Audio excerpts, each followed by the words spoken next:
ये कहानी आशापुर नाम के एक छोटे से गांव की है। आशापुर गांव के लोग साधारण जीवन जीते थे। इस गांव में ज्यादातर किसान थे जो अपनी आजीविका के लिए बारिश पर निर्भर रहते थे। इसी गांव में रामू नाम का एक किसान रहता था। रामू मेहनती और ईमानदार था, लेकिन वह हमेशा अपनी किस्मत को कोसता रहता था। और आखिर कोसे भी क्यों ना, रामू बहुत मेहनत करता था, परंतु उसकी फसल कभी समय पर नहीं पकती, और जब पकती तो बारिश या सूखा सब बर्बाद कर देता। यह कहानी उसकी बदकिस्मती और एक अद्भुत मोड़ की है। एक दिन इसी तरह काम करने रामू सुबह सुबह अपने खेत पर पहुंच जाता है। रामू के पास एक छोटी सी जमीन थी जो अगल बगल से दूसरों की जमीन से जुड़ी हुई थी। रामू जब अपने खेत पर पहुंचा तो वो देखता है उसके अलावा अगल बगल के खेतों पर काम करने कोई भी नहीं आया है। ये क्या अब तक कोई नहीं आया? लगता है किसी को कुछ पड़ी ही नहीं है। चलो, अब इनके लिए तो मैं कुछ नहीं कर सकता, पर कम से कम अपने खेत का काम तो कर सकता हूँ। फिर कुदाल लेकर अपने खेत पर काम करने लगता है।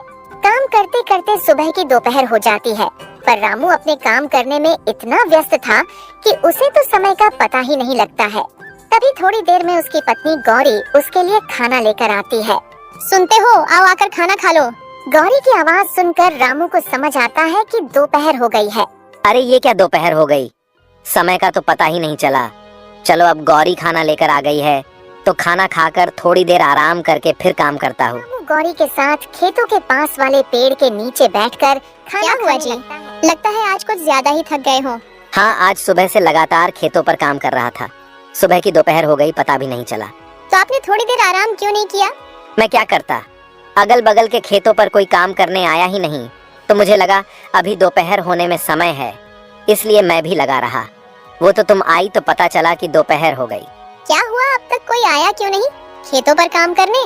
वही तो, इन लोगों का ही सही है, जब मर्जी आते हैं जब मर्जी जाते हैं, और एक मैं हूँ जो इतनी मेहनत करता हूँ, फिर भी पता नहीं कैसी किस्मत है मेरी, जो हमेशा कोई ना कोई बहाने से मेरी मेहनत बर्बाद कर ही देती है। रामू को इतने परेशान देखकर गौरी उसे दिलासा देने की कोशिश करती है। आप इतना क्यों दुखी हो रहे हो? आपको पता है ना, आप मेहनत करते हो तो बस, किस्मत को क्या कोसना। आज आपकी किस्मत साथ नहीं दे रही है, पर क्या पता कल आपकी किस्मत आपका साथ देने लगे। हाँ गौरी, पर ये कल कब आएगा? कब मेरी किस्मत मेरा साथ देने लगेगी? मैं जब सोचता हूँ कि इस बार कोई परेशानी नहीं होगी, तो फिर कहीं ना कहीं से कोई ना कोई परेशानी आ ही जाती है।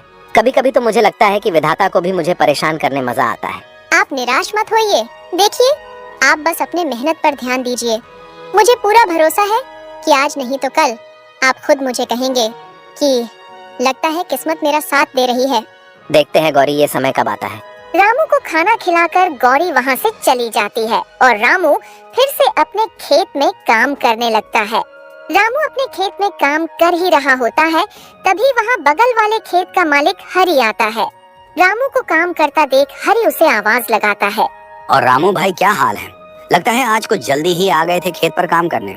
जल्दी जल्दी कैसी हरि भाई, दोपहर हो चुकी है। तुम आज कुछ ज्यादा ही देर से आए हो। हाँ भाई, आज थोड़ा देर से उठा था तो सोचा दोपहर का खाना खाकर ही जाता हूँ खेत पर तुम्हें क्या हुआ है रामू भाई? खेत को देखकर लग रहा है तुम्हारा पूरा काम हो गया है। देखकर लग रहा है काम अब तक शुरू भी नहीं हुआ है। नहीं भाई, ऐसी कोई बात नहीं है, वो बस अपनी किस्मत को लेकर थोड़ा परेशान था।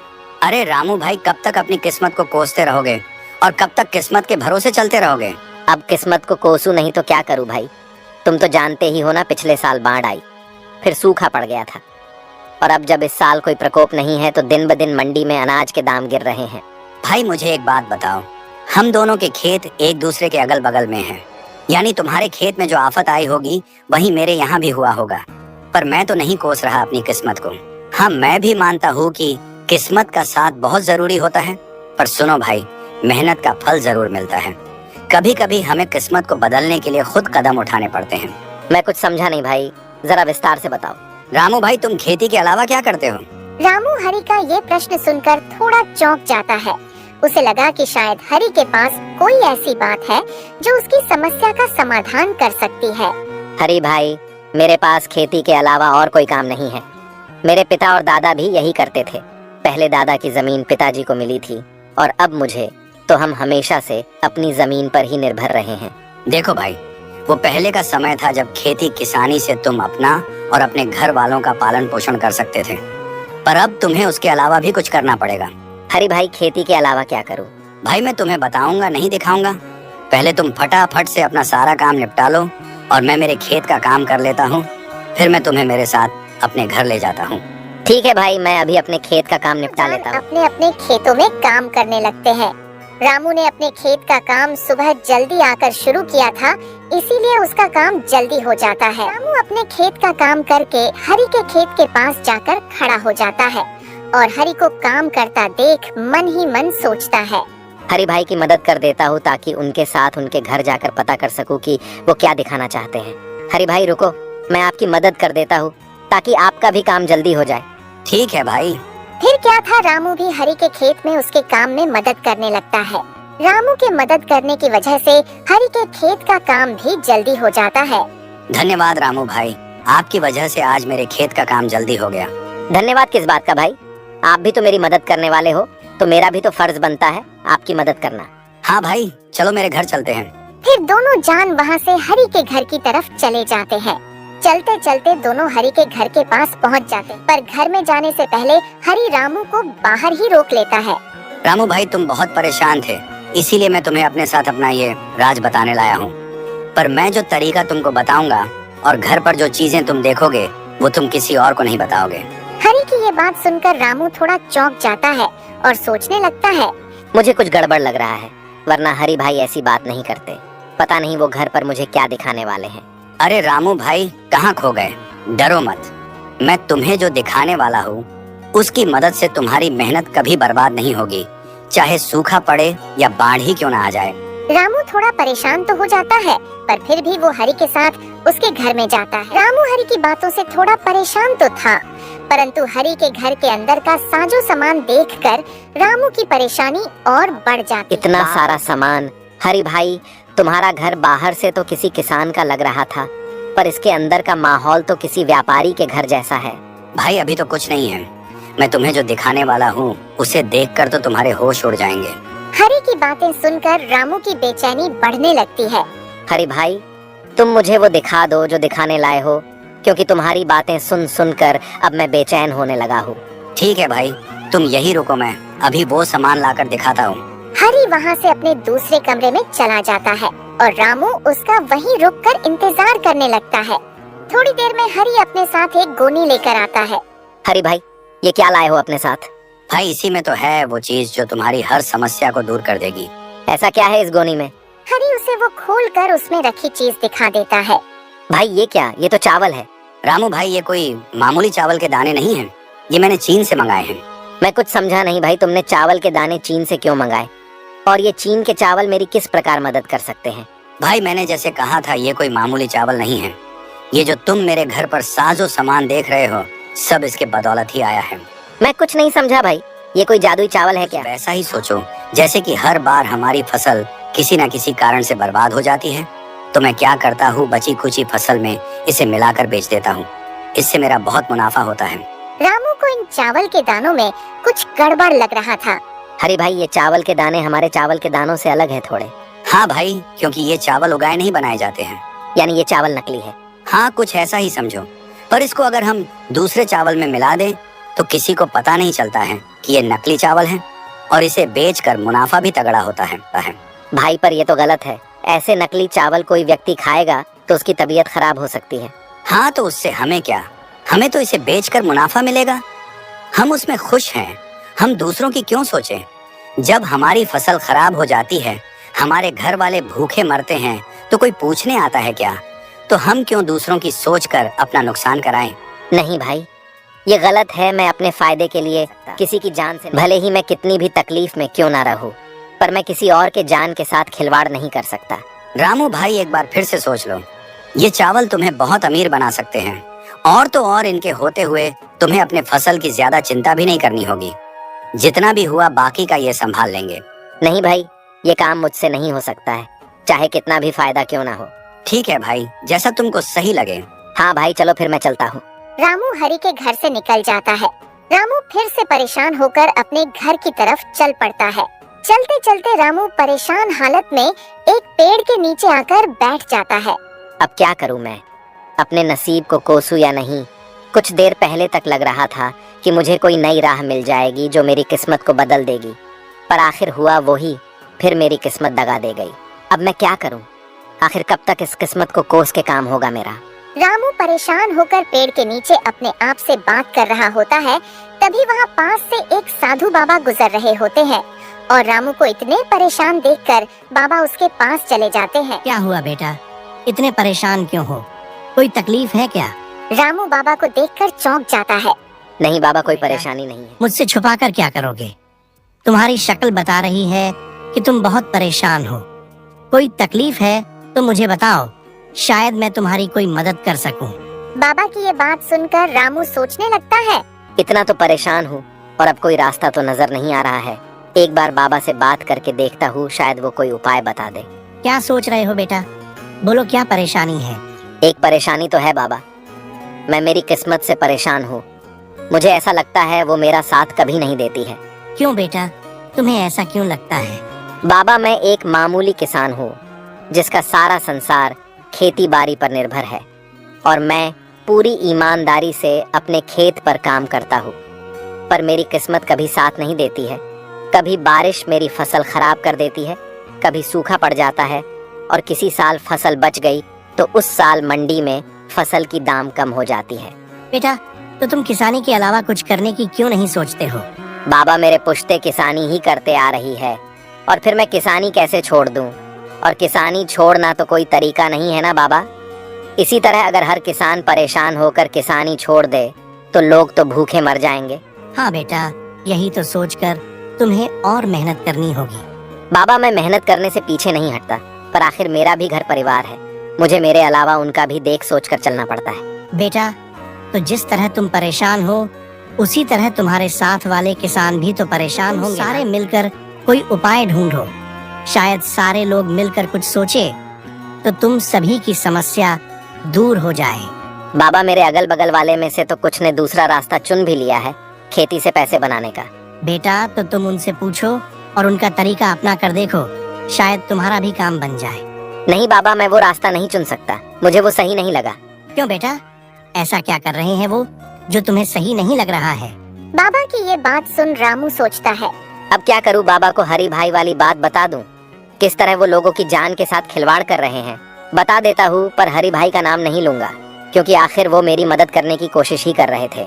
हाँ बाबा, मेरे जान पहचान में एक किसान भाई बहुत गलत काम कर रहे हैं। क्या गलत कर रहे हैं, जरा मुझे भी बताना तो। बाबा, आज मैं सुबह उनसे मिला था और आपकी तरह मुझे परेशान देखकर उन्होंने भी मेरी मदद करने की सोची। उनकी भी खेती का काम है जो हर साल मेरे तरह कुछ ना कुछ कारणों से खराब हो जाती थी, तो उन्होंने एक नया उपाय सोच लिया है बचे कुचे अनाज के साथ पैसे कमाने का। ऐसा क्या करते हैं बेटा वो बचे हुए अनाज से? बाबा, उन्होंने चीन से चावल मंगा लिया है और वो उन्हें अपने बचे हुए चावल के दानों में मिला देते हैं, जिसे बेचकर वो बहुत पैसे कमा रहे हैं। हाँ, तो बेटा इसमें क्या गलत है? तुम भी चीन से मंगा लो और उनके ही तरह बेचो। नहीं बाबा, आप शायद समझे नहीं।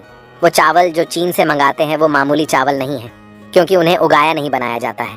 रामू की ये बात सुनकर बाबा चौंक जाते हैं। क्या कहा बेटा? चावल जिन्हें उगाया नहीं बनाया गया है, यानी वो नकली चावल है? हाँ बाबा, वो चावल नकली होते हैं और उन्हें अगर अपने चावल के दानों में मिला दो तो पता ही नहीं चलता कि नकली कौन सा है और असली कौन सा। बेटा, पर ये नकली चावल तो लोगों की जान ले सकते हैं ना? हाँ बाबा, इसीलिए तो मैंने वो रास्ता नहीं चुना, क्योंकि मैं अपने फायदे के लिए किसी की जान नहीं ले सकता, भले ही इसके लिए मुझे और कितना भी परेशान क्यों ना होना पड़े। वाह बेटा, क्या खूब बात कही तुमने। तुमने अच्छा किया वो रास्ता नहीं चुनकर, क्योंकि अभी तो तुम्हें शायद फायदा हो भी जाता, पर बाद में तुम्हें तुम्हारी गलतियों पर पछताना पड़ता। हाँ बाबा, मेरा भी परिवार है। अगर मैं ये गलत काम करूँगा तो कल मेरे परिवार के साथ भी कुछ गलत हो सकता है। हाँ बेटा, हमारी गलतियों की सजा कभी कभी हमारे परिजनों को। बाबा, अब आप ही बताइए, आखिर मैं क्या करूं? मेरी किस्मत के तारे में कैसे सुधारूं? आखिर मेरा भी परिवार है, मुझे उनका भी तो सोचना पड़ेगा। बाबा बेटा, तुम मेरा एक काम करो तो मैं तुम्हें इस समस्या से बाहर निकलने में मदद करूंगा। बोलिए बाबा, मैं क्या करूं? मैं आपके सारे काम करने तैयार हूं, बस आप मुझे इस समस्या से बाहर निकालिए। बेटा, तुम्हें कुछ ज्यादा नहीं करना है। तुमने कहा ना तुम्हारा भी परिवार है, तो तुम्हें बस उनसे जाके ये चीन के चावल वाली बात बतानी है, क्योंकि तुमने अपना सोचकर मना कर दिया। और क्या तुमने अपने परिवार वालों से पूछा इस बारे में? नहीं बाबा, नहीं पूछा किसी से भी। तो एक बार उनसे पूछकर देखो उनका इस बारे में क्या कहना है। फिर कल सुबह तुम मुझे यहीं मिलना, मैं तुम्हारा इंतजार करूंगा। ठीक है बाबा, मैं मेरी पत्नी से इस बारे में बात करके आपको कल सुबह यहीं मिलता हूँ। फिर क्या था, रामू वहाँ से अपने घर के लिए निकल जाता है। रामू घर पहुँचते ही सबसे पहले अपनी पत्नी गौरी को आवाज लगाकर बुलाता है। गौरी, मैं खेत से आ गया हूँ, जरा यहाँ आना, तो तुमसे एक जरूरी बात करनी है। रामू की आवाज सुन गौरी वहाँ आती है। हाँ बोलिए, आपने मुझे बुलाया? हाँ, मुझे तुमसे कुछ जरूरी बात करनी थी। बोलिए, क्या बात करनी है? गौरी, तुम तो जानती हो हमारी खेती से कुछ समय से हमें कोई मदद नहीं मिल रही है। हाँ, आज दोपहर को तो आप बता रहे थे, वही ना? हाँ गौरी, वही। पर आज तुम्हारे जाने के बाद मेरे साथ एक घटना हुई जिसके बारे में मुझे तुम्हें बताना है। आज जब तुम चली गई, तुम्हारे जाने के बाद वहाँ मेरे एक किसान भाई आए और मुझे परेशान देख उन्होंने मुझे मेरे परेशान होने का कारण पूछा। तो मैंने सारी बात बता दी। पर गौर करने की बात यह है कि जो हाल मेरा था कुछ वैसा ही हाल उनका भी था, पर उन्होंने इस परेशानी से निकलने का एक रास्ता ढूंढ लिया है। क्या बात है? कौन है वो? और आप उनसे वो, इससे आपकी भी समस्या दूर हो जाएगी। कौन है वो मत पूछो, मेरे एक शुभ चिंतक ही समझ लो। पर पहले तुम मेरी पूरी बात सुन लो। मैंने जब उनको अपनी समस्या बताई तो उन्होंने उससे निकलने का रास्ता तो बताया, पर वो रास्ता थोड़ा अटपटा है। अटपटा? ऐसा कैसा तरीका है, मुझे बताइए जरा, मैं भी तो सुनो। जैसे मेरी फसल कभी बारिश की वजह से खराब हो जाती थी तो कभी सूख जाती थी, वैसे ही उनकी भी हालत थी। पर अब वो चीन से चावल मंगाते हैं। क्या कहा? चीन से चावल? हाँ गौरी, वो चीन से चावल मंगाते हैं और फिर उनको अपने पास बचे हुए चावल के दानों में मिला देते हैं और बाजार में बेचते हैं। इससे उन्हें बहुत फायदा होता है और किसी को नहीं समझता कि असली कौन सा है और नकली कौन सा। रामू की ये बात सुनकर गौरी थोड़ा आश्चर्य में पड़ जाती है। मैं कुछ समझी नहीं, असली चावल नकली चावल? हाँ गौरी, चीन से लाए हुए चावल नकली चावल होते हैं। उन्हें उगाया नहीं बनाया जाता है और वो काफी सस्ते मिलते हैं। उन्हें सस्ते में लाओ और अच्छा मुनाफा कमाओ। पर नकली चावल तो खाने में जानलेवा साबित हो सकते हैं, तो ये तो बहुत गलत बात है कि जान लेना। अपने मुनाफे। हाँ, मुझे भी ये गलत लगा तो सोचा एक बार तुम्हारी भी राय लेकर देख लेता हूँ, क्योंकि मेरी इस परेशानी से तुम भी तो परेशान हो और सिर्फ मेरे मना करने से अच्छा है एक बार तुम्हारी भी राय लेना मुझे सही लगा। नहीं जी, हम एक बार के लिए भूखे सो जाएंगे, पर किसी के साथ ऐसा धोखा करके पैसे कमाना बहुत गलत होगा। आज हम चैन से सो जाएंगे, पर कल उन गलतियों का भुगतान हमें किसी न किसी तरह चुकाना ही पड़ेगा। गौरी की ऐसी बातें सुनकर रामू बहुत भावुक हो जाता है। वाह गौरी, मुझे आज तुम पर बहुत नाज हो रहा है, क्योंकि तुम भी बिल्कुल मेरी तरह सोच रही हो। चलिए ये सब बातें छोड़िए, इन गलत बातों को अपने ऊपर हावी मत होने देना। आप और मेहनत कीजिए, देखना बहुत जल्द आपको कामयाबी मिलेगी। फिर क्या था, गौरी की ऐसी बातों ने रामू का हौसला और बढ़ा दिया था। फिर अगली सुबह रामू बाबा से मिलने अपने घर से निकलता है। रामू जब वहाँ पहुँचता है तो बाबा वहाँ नहीं होते हैं और बाबा को वहाँ नहीं पाकर वो थोड़ा मायूस हो जाता है। ये क्या, बाबा तो यहाँ नहीं है? अब क्या, कहाँ से मिलेगा मुझे मेरी परेशानी का हल? रामू अभी अपने आप से बातें कर ही रहा होता है, तभी बाबा अचानक से प्रकट हो जाते हैं। आ गए बेटा तुम। बाबा को अचानक से प्रकट होता देखकर रामू थोड़ा डर जाता है और अपने मन में सोचने लगता है, बाप रे बाप, ये तो कोई मायावी बाबा लग रहे हैं। अभी के लिए मेरा यहाँ से निकलना ही सही रहेगा। अरे बच्चा डरो मत, ये तो मेरी एक छोटी सी शक्ति है, मैं कोई मायावी नहीं हूँ। नहीं बाबा, मैं डरा नहीं था, बस थोड़ा चौंक गया था। बोलो बेटा, क्या तुमने वो काम किया जो मैंने तुमसे कहा था? हाँ बाबा, मैंने मेरे पत्नी से उन चीन के चावल के बारे में बात की और उसे ये भी बताया कि इनसे हमें बहुत फायदा होगा, पर उसकी सोच पूरी मेरी तरह है। उसने भी ये गलत काम करने से मना कर दिया। उसने तो ये तक कहा कि हम एक समय पर भूखे रह सकते हैं, पर किसी के साथ इस तरह धोखा करके पैसे नहीं कमा सकते। रामू की ये सारी बातें सुनकर बाबा ये तो बहुत अच्छी बात है बेटा कि तुम्हारी घर वाली की सोच बिल्कुल तुम्हारी तरह है। बाबा, अब आप मुझे कोई तरीका बताइए जिससे मेरी समस्याएं दूर हो सके। हाँ बेटा, रुको, मैं तुम्हारे लिए कुछ लाया हूँ जिससे तुम्हारी सारी समस्याएं दूर हो जाएंगी। बाबा फिर उसे एक पोटली देते हैं। बाबा, इस पोटली में क्या है? बेटा, इस पोटली में जादुई मिट्टी है। तुम बस इस मिट्टी को ले जाकर अपने खेत में छिड़क देना और फिर उसके बाद अपने अनाज के बीजों को छिड़क देना, फिर कमाल देखना। पर एक बात याद रखना मिट्टी कम कम छिड़कना, और जब पोटली की मिट्टी खत्म होने वाली हो तो अपने खेत की मिट्टी इसमें मिला देना। इस पोटली को कभी खाली मत होने देना। ठीक है बाबा, मैं आपकी सारी बातों को याद रखूंगा। ठीक है तो बाबा, मैं चलता हूँ। रामू फटाफट से जाकर अपने खेत में मिट्टी छिड़क देता है। चलो, अब मिट्टी तो छिड़क दिया, अब फटाफट से बीजों को भी छिड़क देता हूँ। रामू सारे खेत में जल्दी जल्दी बीज छिड़क देता है। चलो, बाबा के कहे अनुसार मिट्टी भी छिड़क दी और बीज भी। चलो अब घर चलता हूँ। कल सुबह जल्दी आकर एक बार खेत का जायजा ले लूंगा और जादुई मिट्टी का कमाल भी देख लूंगा। फिर अगली सुबह रामू सुबह सुबह अपने खेत पर पहुंच जाता है और अपने खेत की हालत देखकर चौंक जाता है। उसका खेत पूरा हरा भरा हो चुका था। उसे अपने आंखों पर यकीन नहीं हो रहा था। आखिर बाबा की बात सही हो गई। अब इस जादुई मिट्टी से मेरी सारी परेशानियां दूर हो जाएंगी और आखिर गौरी की बात भी सही हो गई। अब किस्मत भी मेरा साथ देगी। दोस्तों, इस तरह रामू और गौरी के नेक दिली ने उनकी बदकिस्मती को बदल दिया और अब उन्हें अपने किस्मत को नहीं कोसना पड़ेगा। दोस्तों, इस तरह की और शानदार कहानियाँ देखने के लिए हमारे इस चैनल को सब्सक्राइब